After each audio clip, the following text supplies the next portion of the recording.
The Ritz was an atmospheric theater. That was what it was.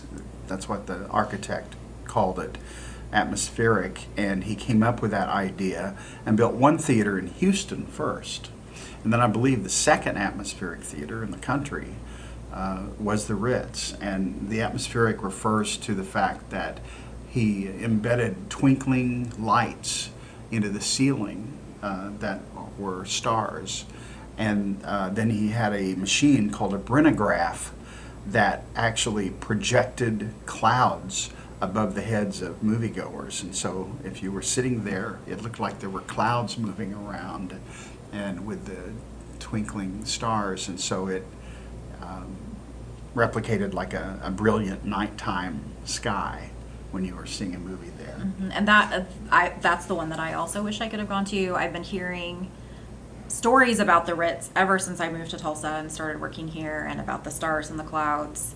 As part of doing our research, we got some interesting stories where people, especially children who went there, really thought it was outdoors, and would ask questions like, well, what do you do when it rains?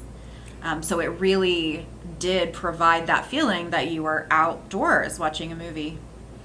But I do wish I could have seen the clouds and stars for myself. Yeah, the Ritz closed in 1960, and so when it comes to us baby boomers, which I think will be, a primary audience, of course, for this book, most of us boomers just miss the Ritz. And so our childhoods, if you grew up in the 60s like I did, the Orpheum was still going, and so they had like Saturday Westerns at the Orpheum in the afternoons. And so my mom might drop me off at the Orpheum once in a while, and I'd meet another friend there. And we'd spend the afternoon, watching Westerns that were usually, they were never new Westerns, they were like classics that have been out for a while.